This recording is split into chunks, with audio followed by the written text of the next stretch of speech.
Well, friends, the United States Senate has proven once again that it is no friend of the Second Amendment or any of us Second Amendment supporters.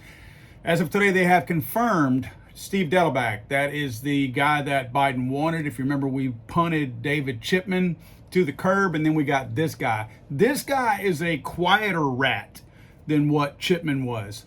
You may remember a video that I put out a while back, but let me just refresh your memory a little bit. I pointed out that Dettelbach is a big-time fan of Eric Holder. You remember Eric Holder. Eric Holder is the attorney general that we had who was proven to ran guns to Mexico, to the Mexican drug cartels. They got busted. He and Barack Obama did for shipping tons of guns down there. What it was basically a plot to try to put guns into Mexico so that they could come back over the border into the United States to make us, honest, law-abiding gun owners, look bad, because he knew that those guns would come back in illegally because they were actually given to them illegally from our own Department of Justice.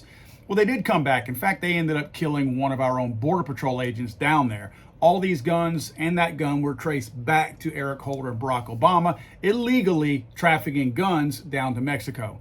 This is the new ATF director who is a fanboy of Eric Holder, big-time fanboy. Now, I'd also like to point out that this same guy who is now supposed to be an unbiased person, even though the ATF has kind of turned into a legislative branch under the executive branch, it's supposed to be three co-equal branches of government. This guy was upset after the El Paso shooting a couple of years ago because he came out and said that this guy should have never owned an AR-15. Guys, let's remember that until a criminal commits a crime, they are not a criminal. So there was no reason. I don't care if this guy was a racist or all the things that he had wrong with him in his mind. He was not clinically mentally ill, and he had never committed a crime. Steve Dettelbach made it abundantly clear that he did not think this completely legal person should be able to purchase a firearm. And racism, no matter how much we dislike it and how horrible it is, it's not against the law. The First Amendment protects that.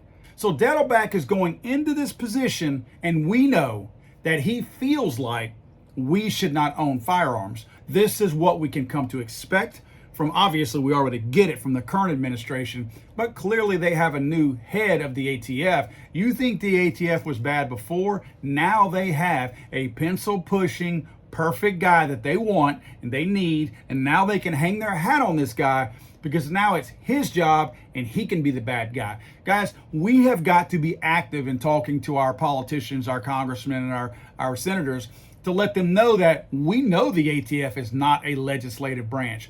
What's been happening is the guys in Congress have been avoiding their own responsibilities as the legislative branch, the actual legislative branch, and they have been punting their job responsibilities over to the ATF, saying, oh, well, the ATF did that. So they're avoiding any kind of real responsibility by simply saying, you know, that's the ATF. No, you guys are the legislative branch. You are letting the ATF usurp your powers because you're too lazy or scared to stand up for the Second Amendment. So you allow them to strip it and nail it down and get it down to nothing. And then you act like you had nothing to do with it and there was nothing you could do.